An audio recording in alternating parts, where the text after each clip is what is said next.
you if you'd like. Well, Okay, started. speaking of which, okay. All right. Well, tonight what we're talking about is we're going to talk about chapter 9 safety. It's two things about this. First off,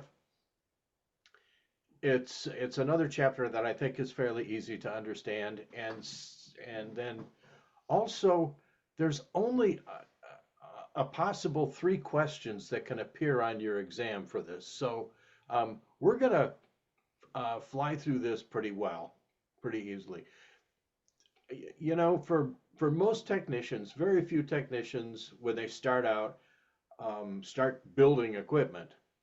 Um, that usually comes later on, and so you know, a lot of the dangers about working with electricity are kind of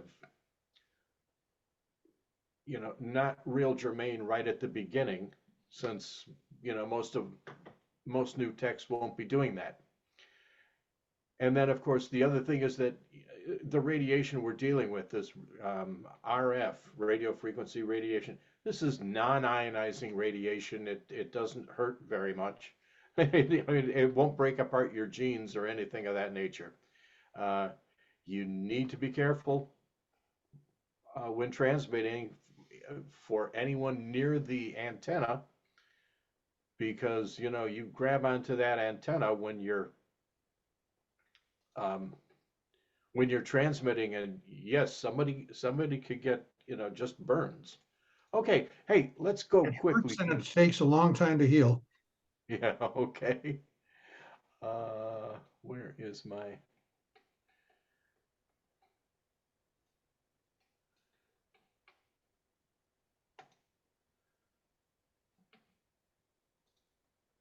All righty,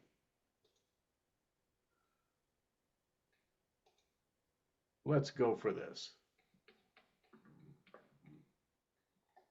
Okay, electrical injuries. Now the big thing is what you have to remember is that it's not the voltage, it's the amperage that hurts you. In fact, there used to be a saying, uh, it's volts that jolts, but mills that kills. Um, Not very many milliamps. You get up to 100 milliamps and you can be in trouble. And 100 milliamps, that's 1/10 of an amp.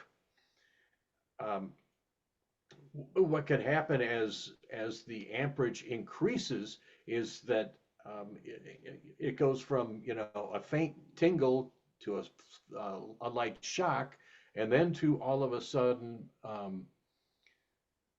that loss of muscular control, where your the electricity causes your muscles to tighten, um, and you can't let go of stuff, and Mhm. that's very bad. You get much above that, and that's really only in the 25 to 30 milliamp range. You get much above that, get up to 50, and all of a sudden it's very painful. You can have respiratory arrests and muscle contractions. You get much above that, and you start talking about conditions that can be fatal. All right, but even slight contacts, and I mean for a slight amount of time, can still burn and heat the skin tissue, which is bad. So we've got some safety tips here to consider if you have to work with something with the power on. Now, um, again, probably at the technician level, very few people are going to be working inside their radio with with the power on. But should that happen, uh, remember, what you don't want is you don't want the uh, the current running through your heart. So I think Mike, I think last time was talking about Mike or Jerry mentioned that if you work one-handed, the current may go from your right hand down to your shoes, but it's not going to go from your right hand through your chest, past your heart, and into your left hand. So that's why the first item on the list is to work one-handed, keep, hands in the, keep one hand in the pocket. Actually, if you keep two hands in the pocket, then you really won't be in danger.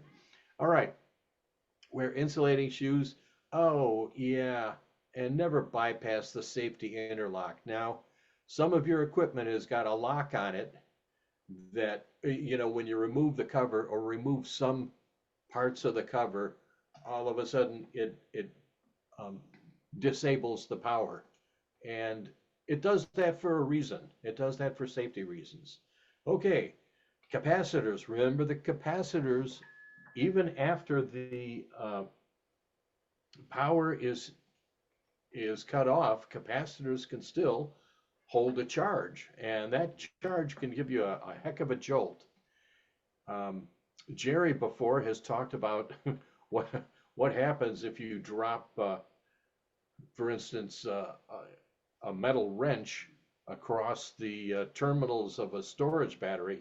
Particularly, I think he was talking about of a car battery that can be a very explosive situation, very very bad situation. Well, explosion plus it can actually melt the wrench Yeah, at temperatures. yeah. Uh, so do it with a cheap wrench if you're gonna. All right. Um, yeah. Again, the other things, remember, most jewelry is conductive, so it's probably best to work without wearing your jewelry. And of course, basically avoid working alone.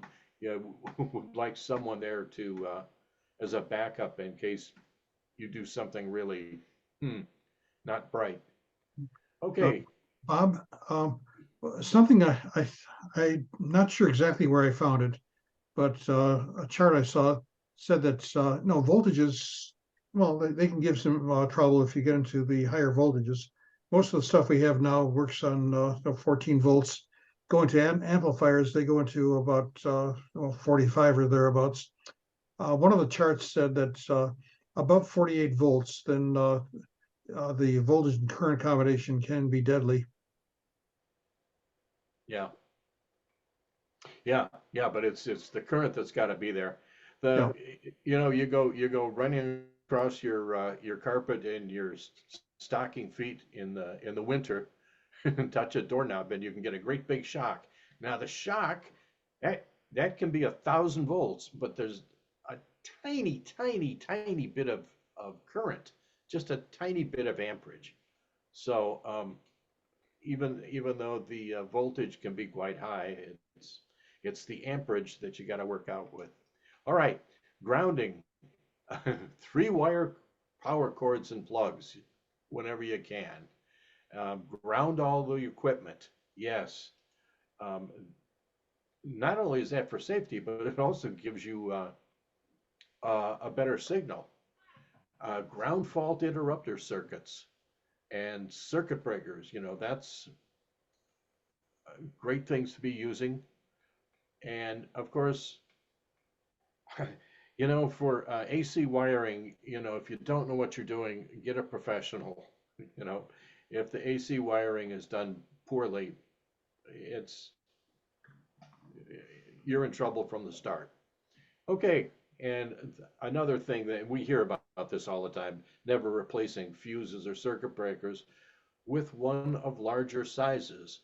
Each of your circuits in your house, for instance, uh, have certain types of wire, and if a size of 14 wire can only carry so much amperage, and if you put in uh, I think what it's limited to is something like 15 amps, but so if you put in a 30 amp circuit or a 30 amp circuit breaker, you're allowing more current to flow through that circuit than your wiring can take. That is a fire hazard. Okay, grounding. Um, all right, yeah, this is yeah. I think by now we all know that the hot wire is the black one, the neutral is the white, and the green wire, or sometimes the ground is either green or sometimes it's just bare copper wire. Okay. Mhm. Use the, you know, use the right wire for the right job. And same with the circuits, circuit breakers and fuses. And the circuit breakers and fuses, I want you to see this last point, is that the circuit breakers and fuses are installed in series with the hot conductor, the black wire. Um, you hook them otherwise, and they are not useful. Oh, oh yeah, here's our little table. Okay, I was wrong. So size 14 wire can actually take.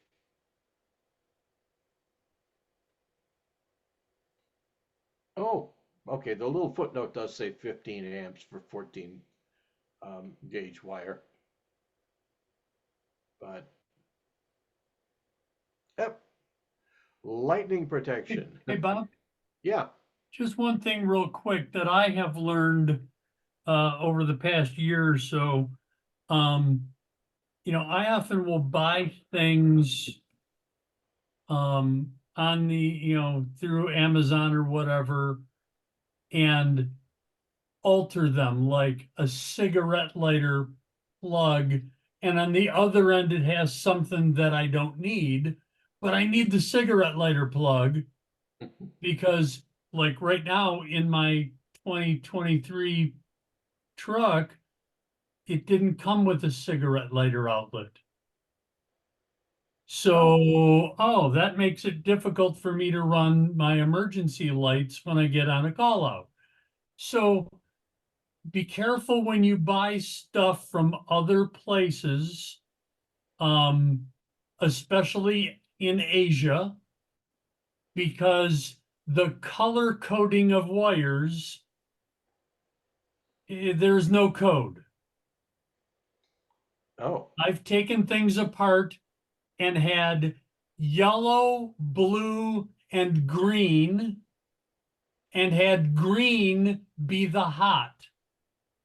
oh, Yeah, just craziness. So if you buy something and you're doing like I'm doing, always make sure you pull out your meter and find out what is what before you start putting things together and putting real power through it. Because you can get real sad real quick. okay. Thank you. Yeah. Yeah, good. I did not know that. Okay. Okay, lightning protection. Yes. Towers, masts, antennas should be grounded. And I think there's a question on this, and it asks how to do it. It's according to local building and electrical codes.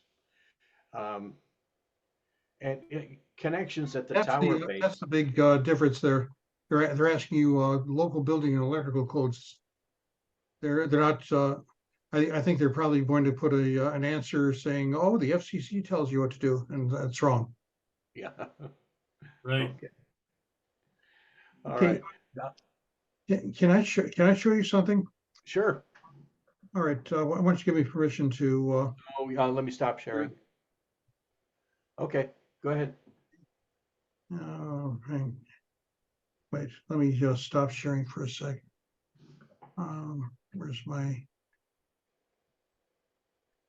Where's my stop sharing?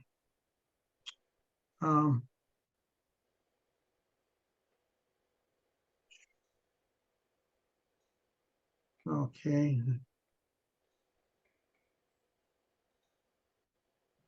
Okay. Everyone see this? Okay. Okay.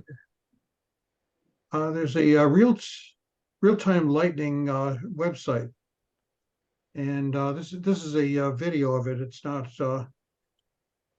the actual website right now. But what we have here, if I can get it to start.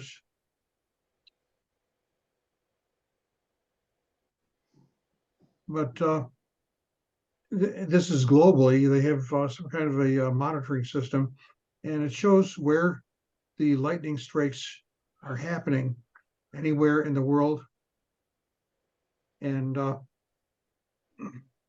might be a good idea to try to find this, just in case you end up with your antenna connected to your radio while it's striking lightning. But Bob will tell you a little more about the protection that we got. Yeah, and I have my wife's got a different app than I have.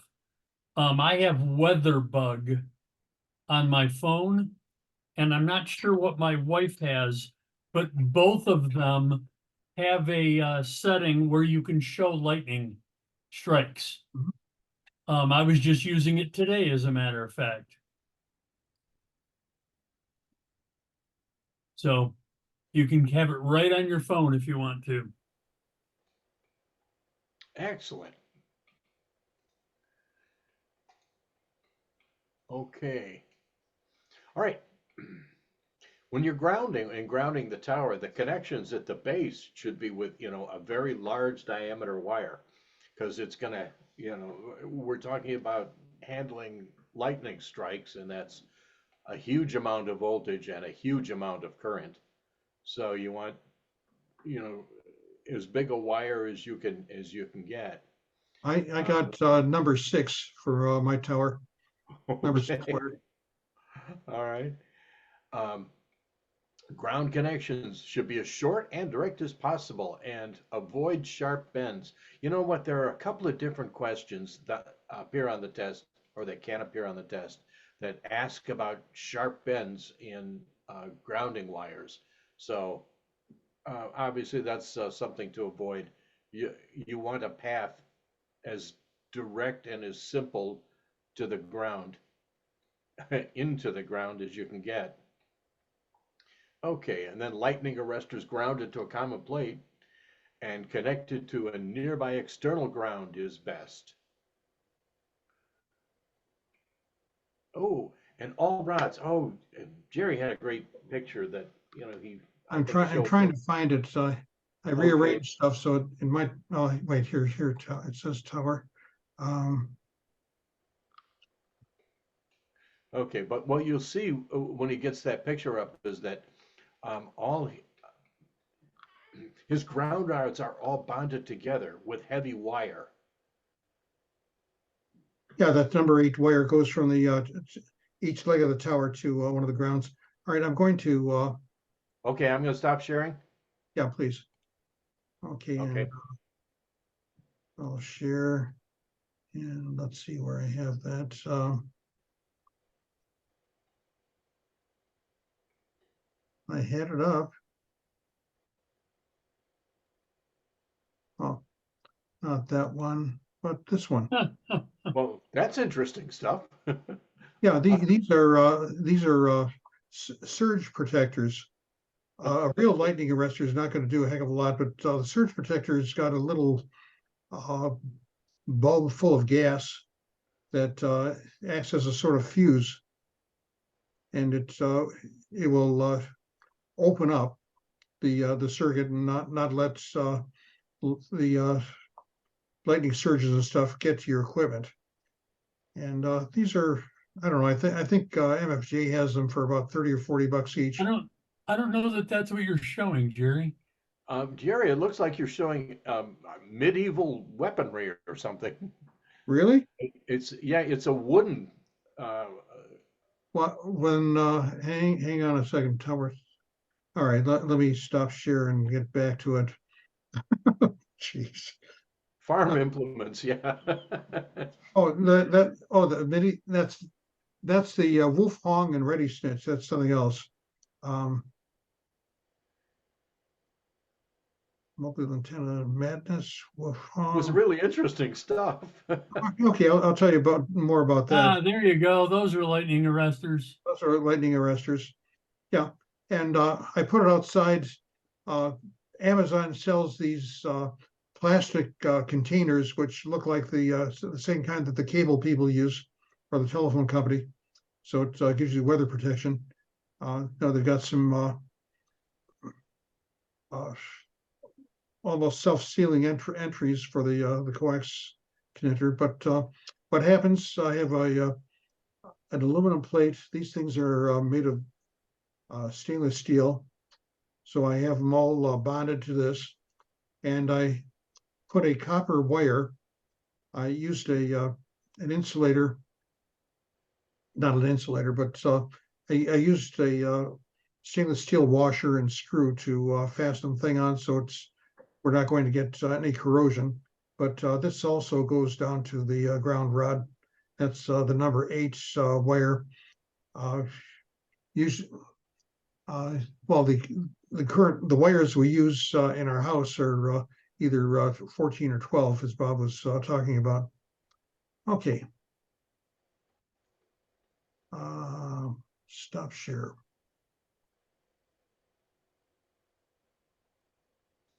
Okay, back to you, Bob. Okay, very good. Okay, that's good stuff because it's real world stuff. Where? Okay. Again, this is just more stuff where we're talking about, grounding your station. Um, it's best to bond all the equipment together so that the voltage between them is all equal.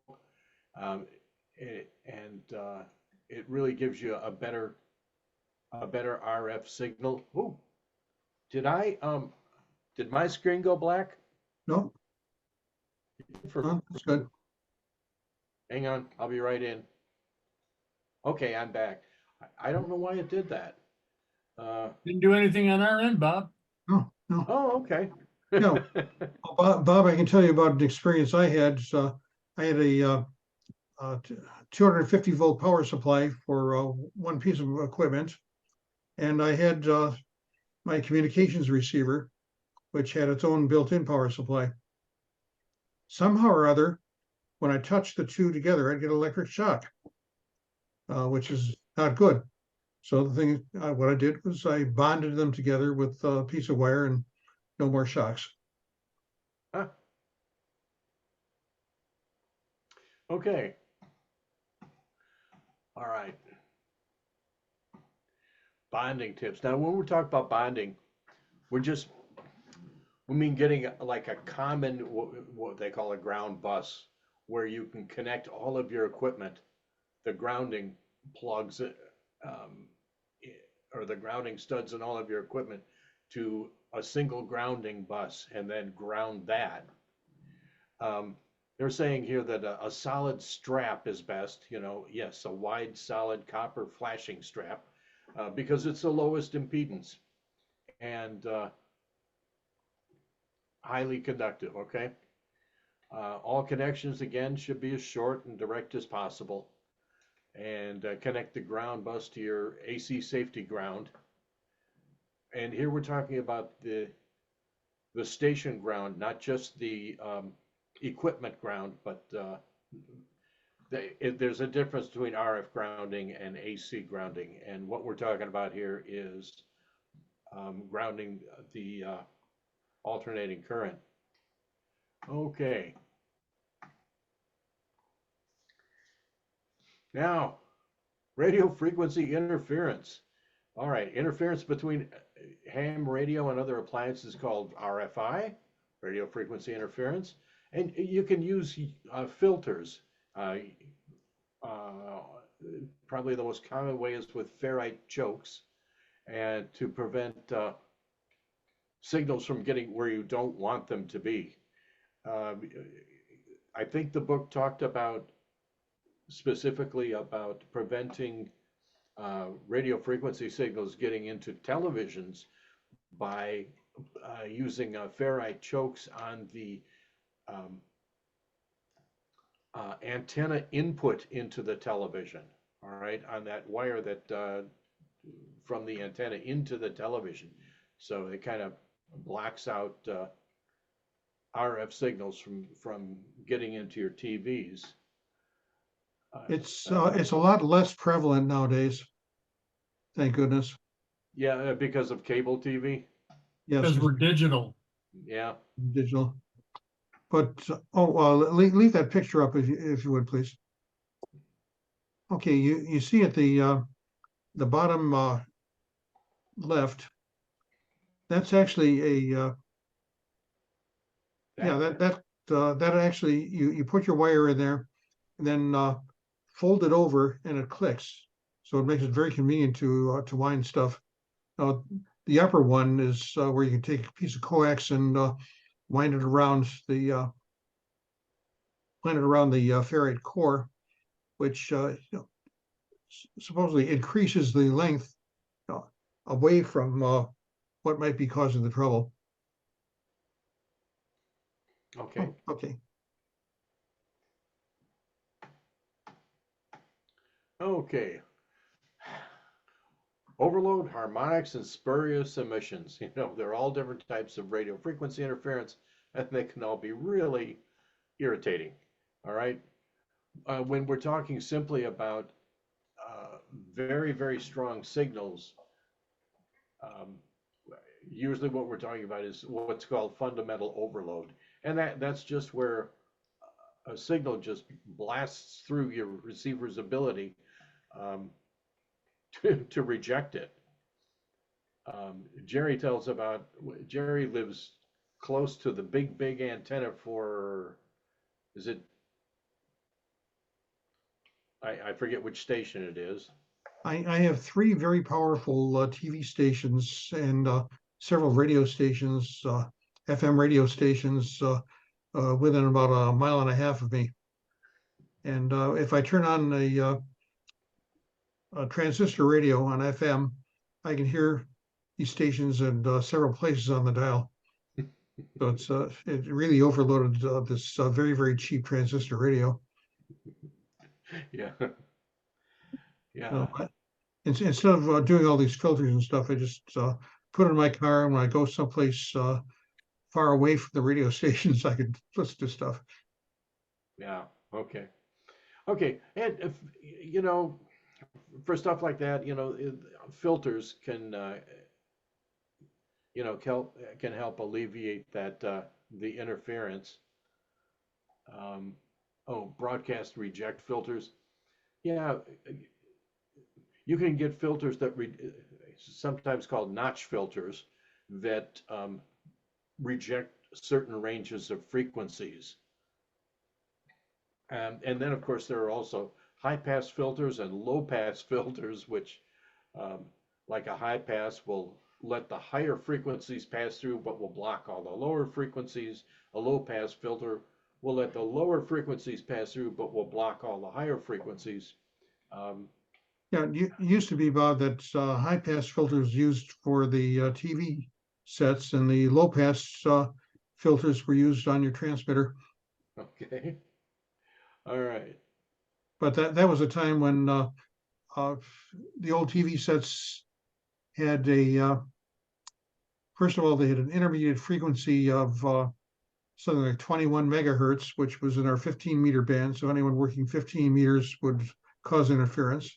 And we had channel 2, which was operating on 54 megahertz, which is almost double what our 10-meter band is. So it was built in. That's one of the reasons that people didn't use six meters either, because 6 meters, 50 to 54 megahertz was right next to the channel 2, and a lot of TV sets would bounce up and down every time we talked. Okay. All right. Harmonics, we talked about harmonics before, which are just multiples of your transmit frequency. And they can cause interference to frequencies you didn't know you were even affecting. Okay, and again, high pass and band pass filters are ways to alleviate that. Leakage, leakage is another source of interference, and that's usually comes from something faulty either faulty equipment or faulty coax connectors or something. Um, yeah, if your equipment isn't installed and maintained, some of the radio frequency transmission you would like to go out to the air doesn't. It goes locally to someone else's TV or radio or dim someone's lights, something like that. Okay. So, no. All right. So, commandment number one is to just make sure that your station is in good working order. We're going to start talking about you and your neighbors and who has to do what, but if your radio equipment is interfering with your television, then it's probably interfering with your neighbor's television also. Okay? So, what did I lose? Okay. I saw a very unhappy cover on I think it was CQ magazine once. Guy's looking out his window and he sees that his coaxial cable has been cut and knotted into a hangman's knot. Somebody was giving him a message. Okay. All right. So, shielded wires and shielded cables can prevent some of this coupling. So in here we're talking about coaxial cable as opposed to ladder line um, or window line. Okay. Now radio frequency and your neighbors. Oh yes.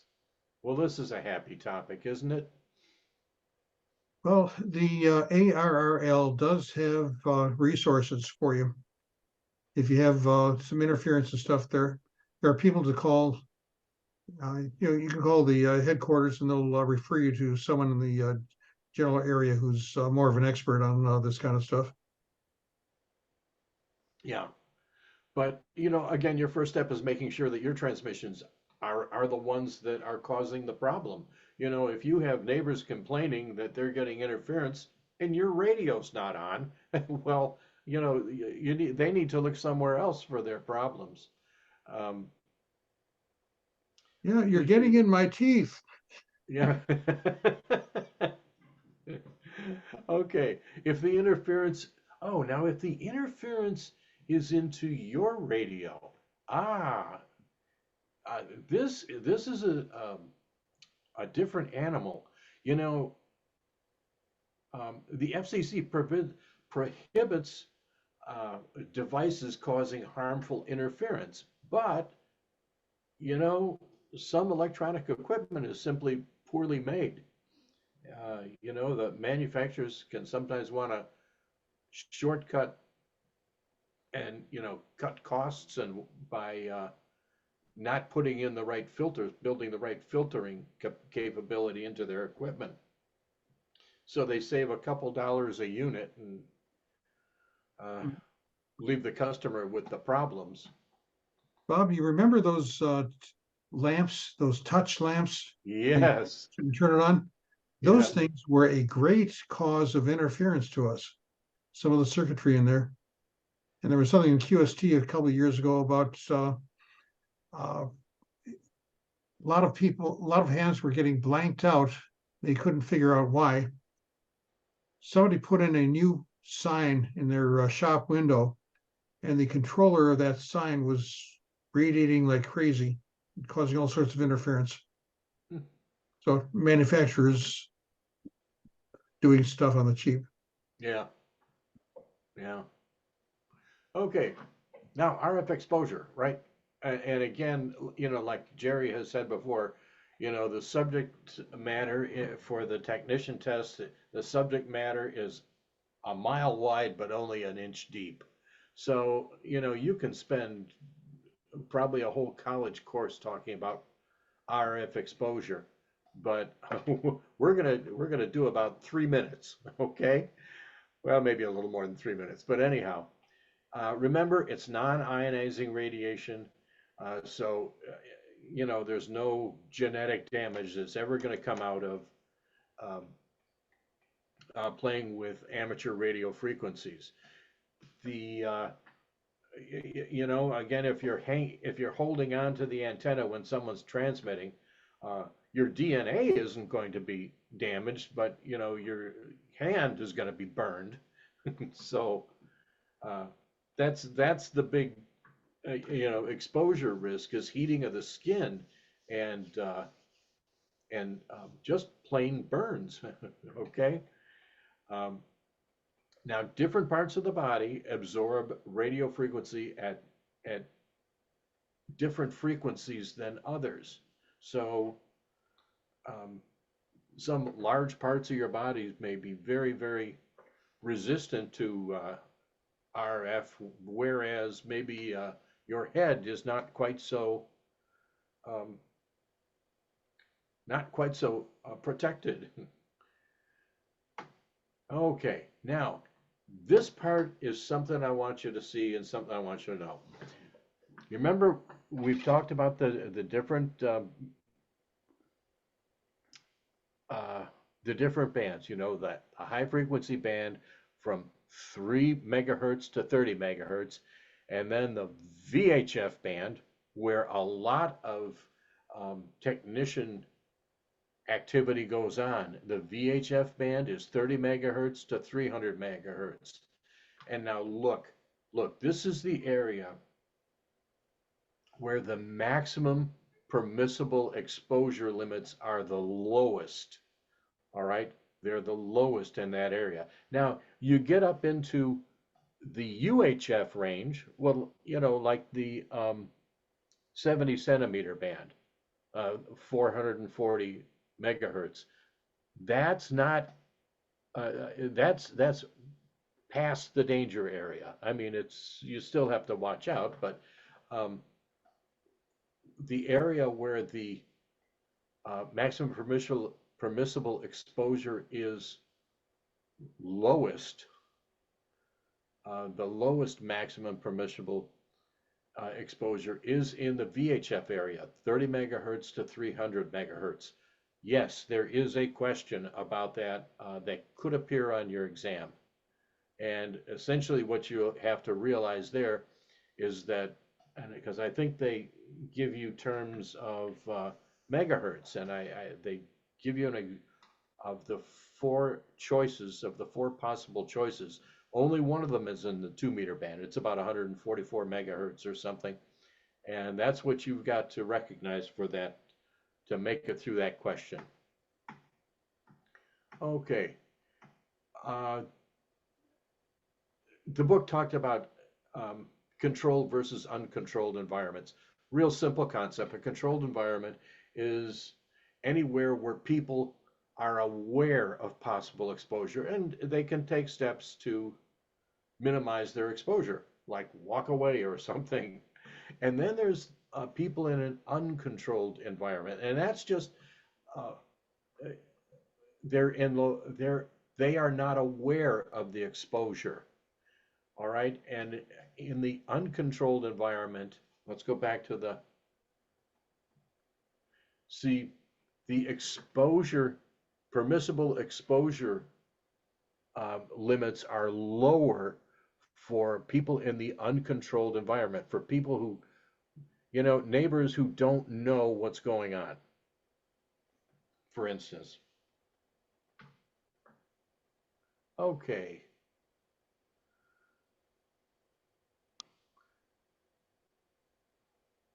And what they say here is that frequencies at which the body has the highest absorption rate are 30 megahertz to 150 megahertz. So, you know, they're taking you out to that 1500, but really the worst area is in the 30 to 300 megahertz range. Okay. Average duty cycle. Again, I'm not going to spend any time on this because it's a simple concept. It's like when you're exposing people to radio frequency or to RFI, to radio frequency, that's not just when you have your radio turned on, it's when you're transmitting. So if you're not transmitting, you can turn your radio on and leave it on all day and it doesn't matter. You're not sending out signal. All this exposure talk is only about when you're sending out signal.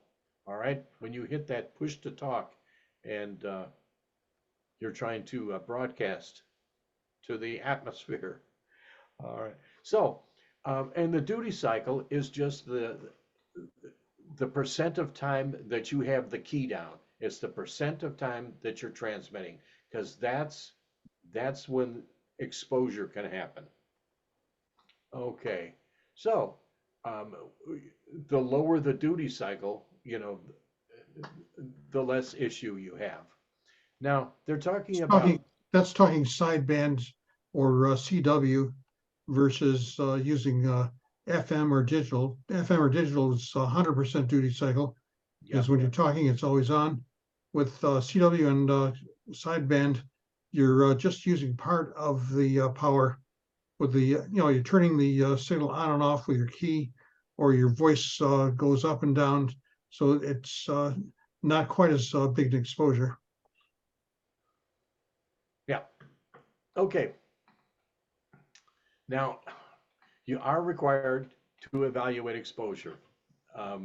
There are three ways to do it. The easiest way to do it is with computer models.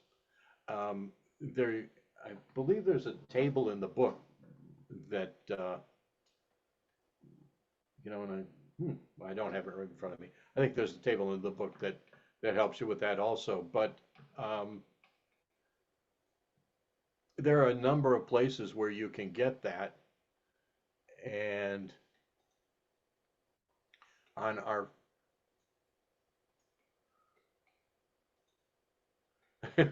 one of our favorite sources is the Amateur Radio Relay League's website. Now, you notice you can go out there and they have an RF exposure calculator on there. And what you do is you need to just put in the watts, the power at the antenna, and then they have a drop-down box where you can pick, the duty cycle. And what they're showing right here in this one is single sideband. And but there are other choices for FM or Morse code, CW, and then they need to know the duty cycle percentage, which means you transmit for how many minutes as opposed to receive for how many minutes. Are you doing most of the talking, or is someone else? And then they ask you to put in your antenna gain, and you may well know your antenna gain. If you've got a regular vertical, I think your gain is what, 2.3? 2.1, I think it is, over 2.1? Okay. over an isotropic. But but if you're buying an antenna, the vendor will brag about the gain, so you'll know what that is. If you make one, you may have to click on this "need help with this thing," and then of course you put in your frequency, and then you hit go, and bingo. That's all you need to do. Let's go back. Okay, so much for evaluating exposure. Again, there's other ways to do it. There's a technique in the Office of Engineering Technology bulletin. It's pretty intense. Believe me, the computer model is easier. Where am I?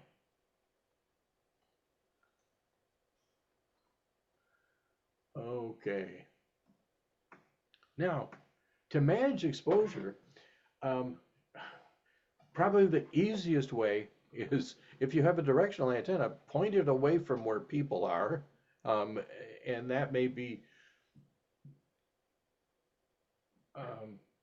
inconvenient. You know, there may be people in the direction you want to talk to, but pointing it away from people or raising the antenna, right? Because you want to increase the distance from your antenna to people. So if you can raise your antenna high enough, that also helps. Lowering either the antenna gain or lowering the power also helps. Okay. Oh, and they talk about mobile antennas on the roof of a car, because here we're assuming your roof is metal and not fiberglass, because that'll provide some shielding and keep RF away from the people inside the vehicle. Okay. Mechanical safety. All right, this is again easy stuff. Look, one of the other, aside from falling off the roof, the other great hazard is with your antenna falling into power lines. Unfortunately, every couple of years we read in either QST magazine or CQ amateur radio magazine about people who have accidents with their antennas, you know, working on their antennas, and their antenna falls into a power line, and that can be fatal. That can be outright fatal. Okay, so what the guideline is to, you know, check the height of your antenna and make sure that if your antenna falls, you know, do the calculation. If your antenna falls, that it will be at least 10 feet away from any kind of power lines. And again, they talk about never attaching antennas or supporting wires to any utility poles. Okay. They talk about grounding again. Yeah, that's all. We've been through that. Oh, the safety wire through a turnbuckle. For tension lines for permanent antennas, your lines can experience vibration just from being out in the weather, you know, from wind blowing things around, you know. And what you don't want happening is you don't want your support lines, your guy lines coming loose. Okay, and so putting safety wires through the turnbuckles helps. There's ways to do that. Check YouTube. Okay, tower climbing. All right. This is just kind of common sense stuff. Wear the appropriate headgear. If you're going up a crank up tower, make sure that it is locked in place, or that you've retracted it. Okay, and you know, your equipment should be in good shape, and and also, you know, if you're climbing up a tower or working on a roof, don't do it alone. All right, don't do it alone. They talk about using a gin pole, right? So you don't have to hoist things directly, and that's just any kind of a pole or support beam that helps you lift stuff up. Okay, and that's it, guys. That is chapter 9. I mean, is there anything there that's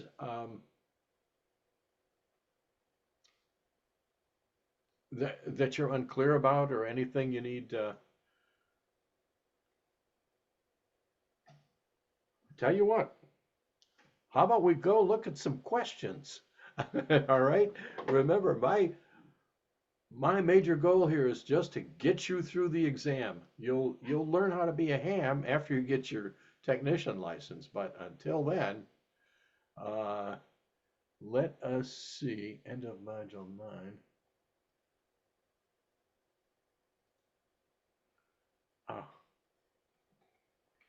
Hang on just a second. I'll be right with you.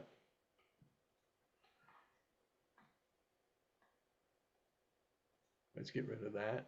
let's get rid of that. Let's get rid of that. Q&A only. Let's get rid of that.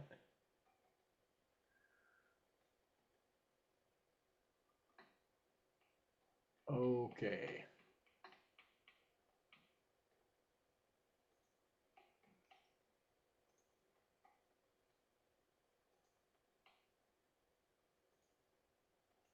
All right.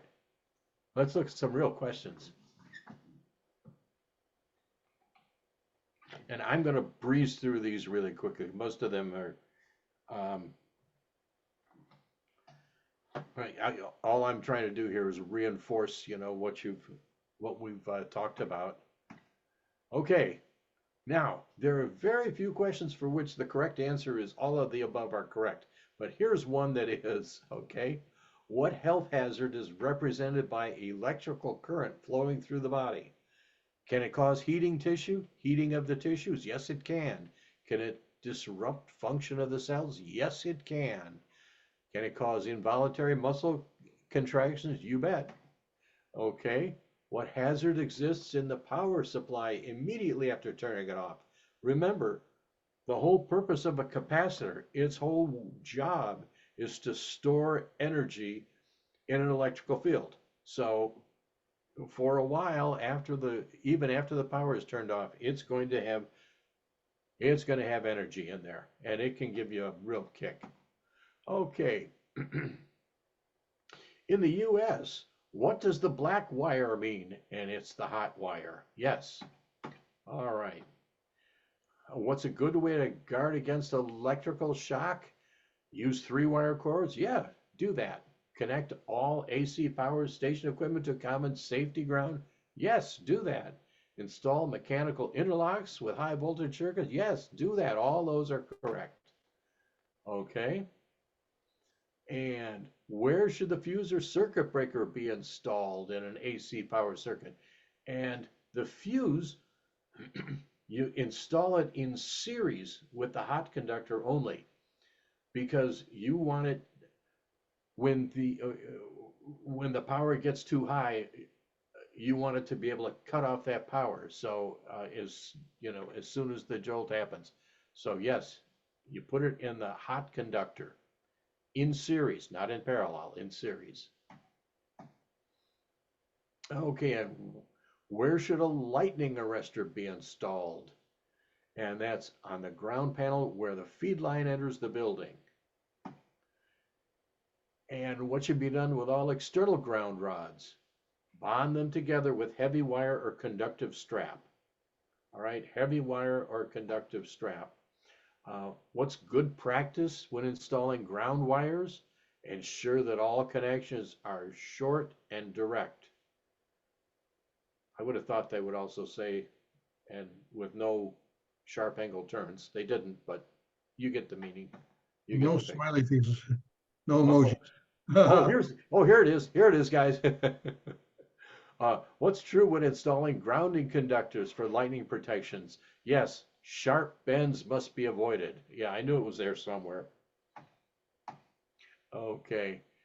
And who establishes the grounding requirements for a station? No, it's not the FCC. No, it's not the FAA. No, it's not Underwriters Laboratory. It's local electrical codes. All right. Which of the following conductors are preferred for bonding at radio frequency? And that's flat copper strap, right? Remember, because that has the lowest impedance or lower impedance than cable or braided wire.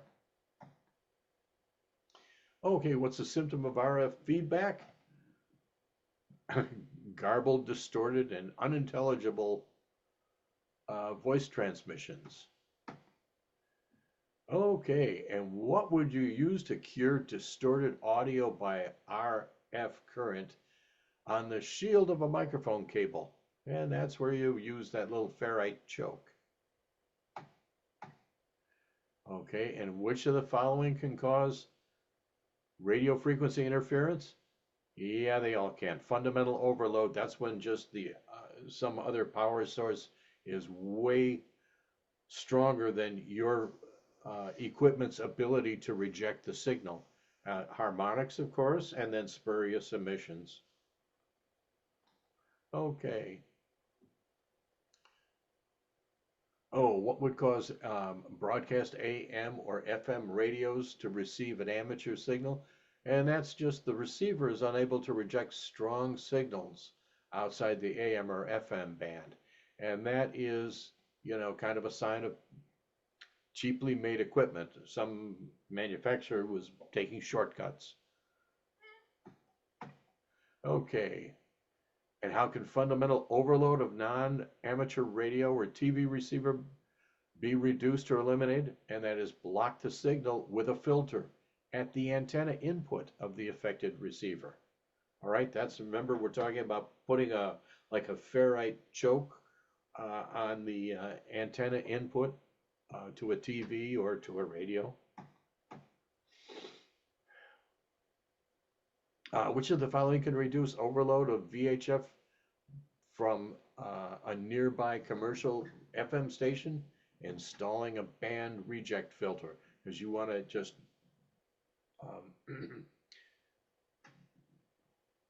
just block out that group of frequencies around that commercial station. Okay, and what should be the first step to resolve non-fiber optic cable TV interference caused by your amateur radio transmission? And that is, of course, be sure all TV feed line coaxial connectors are installed properly. Poorly installed coaxial connectors or ones that have deteriorated or rusted can lead to this kind of trouble. Okay, and what's the reason to use shielded wire? To prevent coupling of unwanted signals to or from the wire. This is what we talked about when we were talking about feed lines. We were talking about how, if you want to use ladder line, or, it's good stuff, but you have to keep it away from other metals. Like you can't run it along the your rain gutters out to your antenna, because there will be coupling of signal there. And but shielded or coaxial cable, you can run your coaxial cable along your rain gutter. The fact that the rain gutter is also made of conductive metal won't matter because of the shielding in the coaxial cable. Oh, talking to neighbors. Yes, they say your station's interfering with their TV. All right, and the first thing to do is make sure your station is functioning properly. And kind of the first thing you want to do is see what channels it's interfering with for them, and then turn on your television to those same channels and start broadcasting. And are you getting that interference from your station? And if you're not getting that interference, then it's highly unlikely you're causing interference to them. Okay. Oh, and what should you do with if something in a neighbor's home is causing harmful interference? Yeah, no, this is touchy. This is really touchy, because remember, there's that FCC rule that says that no one can use electronic equipment that causes harmful interference. And if their stuff is causing harmful interference to your transmission, it's them who really should be doing something about it. But the ARRL tells us that really we want to work with our neighbor to identify what the device is and to see how to mitigate that that problem. Also, you can inform them that the FCC rules prohibit use of such devices, and of course, to begin with, make sure your station is in good shape and working as you think it should. All right, what type of radiation are radiation signals? Non-ionizing. Yep, they're non-ionizing. Okay, it's not gamma radiation. It's certainly not alpha radiation. Alpha radiation, they used to actually use that in medical applications not recently, decades ago. But it turns out that it can be detrimental if it's ingested or inhaled. Bad stuff. But no, we don't have to worry about that. Uh, Radio signals are non-ionizing radiation. You can get burned, touching the antenna when transmitting, but it's gonna burn your flesh, but it's not gonna hurt your DNA. Okay, why do exposure limits vary? Because different parts of the human body absorb radio frequency energy at different frequencies than others. Oh, and yeah, touching an antenna, yes, you're going to get a radio frequency burn to your skin. And again, this is another variation of the same thing and of the same question, and that is, radio frequency radiation does not damage DNA. Okay, it doesn't have the energy to do so. And who's responsible for ensuring that no person is exposed to RF energy above the exposure limits? Yeah, the station licensee, that's yours. Now, which of the following frequencies does maximum permissible exposure have its lowest value? Okay, I thought that they used 144 megahertz. Actually, they're using 50 megahertz. Because remember that chart, there was that dip between 30 megahertz and 300 megahertz. And the 50 megahertz is the only answer that's in that range. Okay? 50 megahertz is in VHF range, which is, of course, 30 megahertz to 300. Okay. Power density. What if the duty cycle drops from 100% to 50%? Well, how does it change the allowable power density? Well, it reduces it by half, right? Because remember, you're only broadcasting, you're only transmitting half as much, so you're only putting out RF energy half as much, so that's that. Oh, why is duty cycle one of the factors? Because it affects the average exposure. See, the exposure limits are expressed in terms of minutes, and if you decrease the duty cycle, you're decreasing the amount of time that the people are exposed. Okay, and what's the definition of duty cycle during the averaging time for RF exposure? Yeah, and that's the percent of time that a transmitter is transmitting, right? That's kind of the concept you've got to remember with duty cycle, and that is we're talking about the time when you're transmitting, when you've got the key down and you're talking or sending data, whatever. Okay. And what factors affect RF exposure for people near an amateur station antenna? Frequency and power level? Yes. Distance from the antenna? Yes. And I just lost my picture again.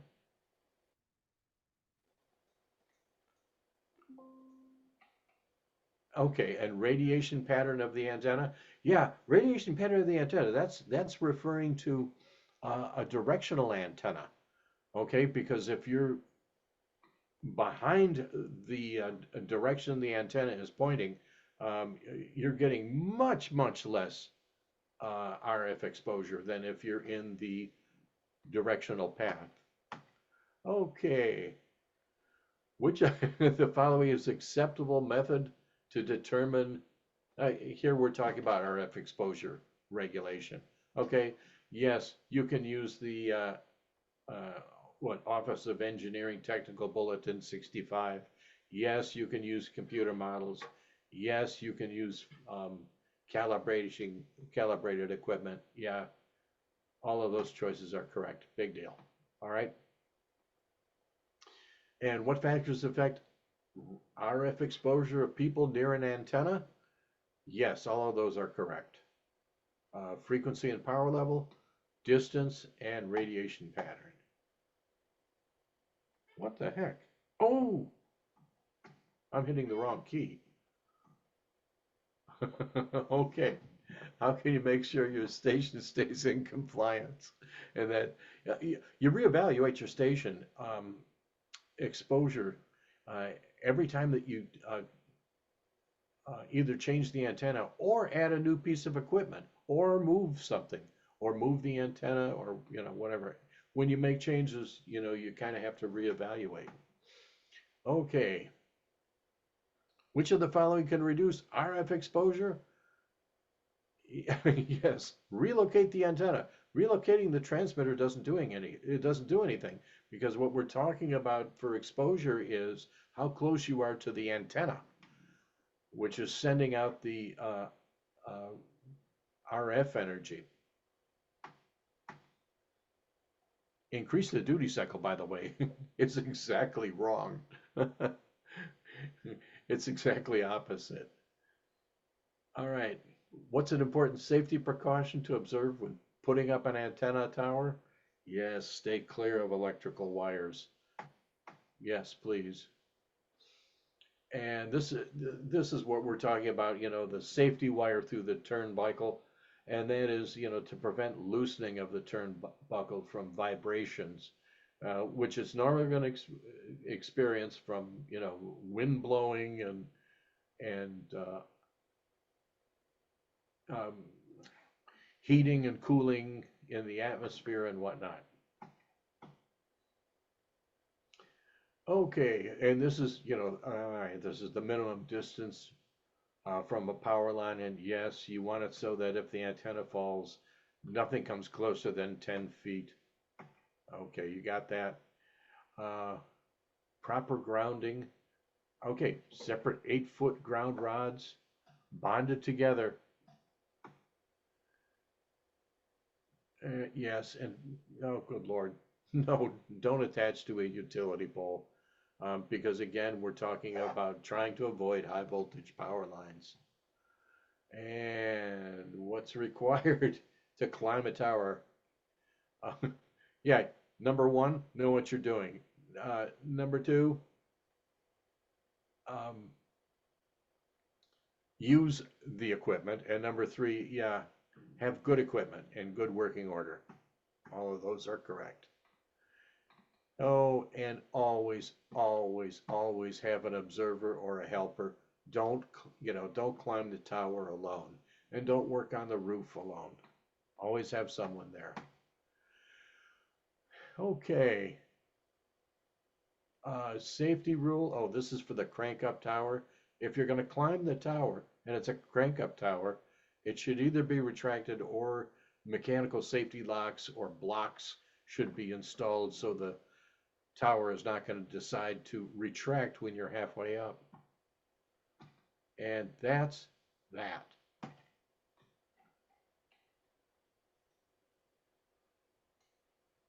Okie dokie. Gentlemen, that is short and sweet, but that is chapter 9. Now, is there any parts of the book you want us to go over? Is there anything you want to talk about? Any specific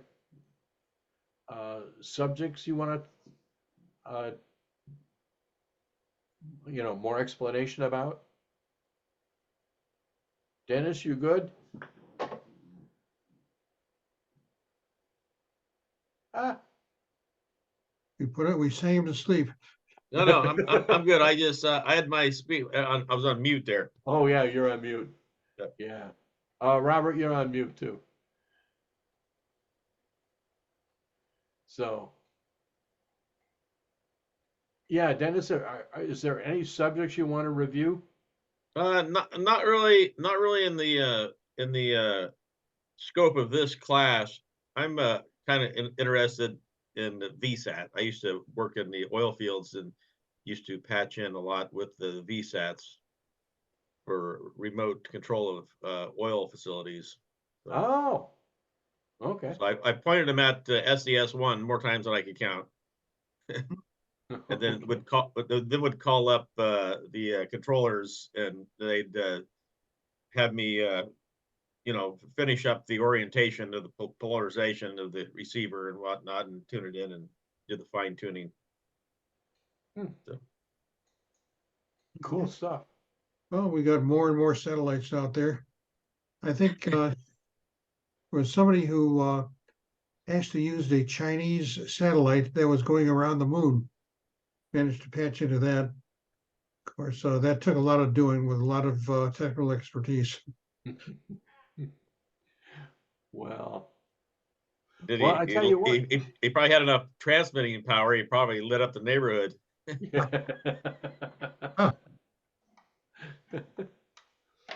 Okay, well, I tell you what, that's it for chapter 9. That's it. You guys should, take some practice tests, but then you guys should be ready for the technician exam. Okay, yes, send me an email, w.npi, either at arrl.net or comcast.net, and I'll send you all the particulars. What to bring, how much money, we want money.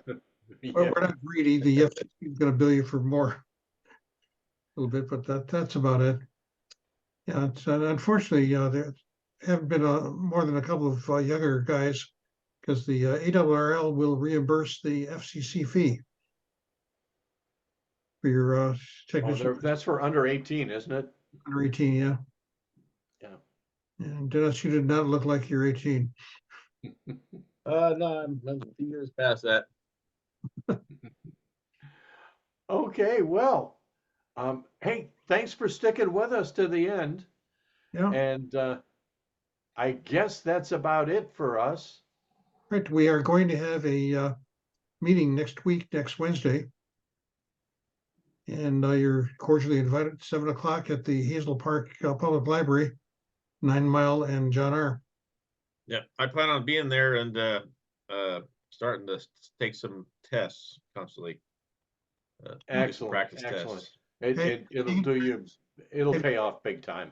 Yeah, have you taken practice tests already? Oh no, there's the ones in the book, and I double and triple and quadruple study the ones I get wrong. Okay. Okay, well, either get involved with the ARRL's test site or whatever, but it's really good to. I'll get online and start going through that. Yeah. Yeah, and our next exam is going to be on April the was it 4th or 7th? Look, April April 2nd. 2nd. Yeah, April 2nd. Over at the Oak Park Rec Center. It's let's see, Dennis, where are you located? Here in Hazel Park. Okay, well, Intersection of Vassar and Vassar and Mapledale. okay, so you know where the Hazel Park Library is. Oak Park Library, Oak Park Boulevard, which is a 9.5 mile road.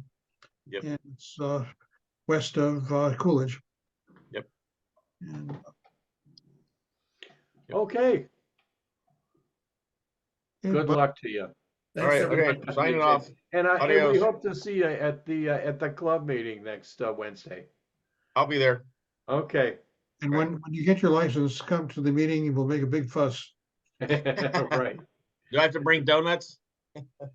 No, and as a matter of fact, you passed the exam, and your first year with the club is free. Okay, all right, So, Either by taking this class or by passing the exam at our session.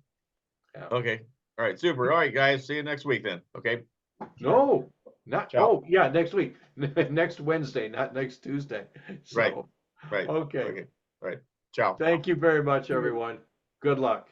Thanks. Bye-bye. Okay. Well,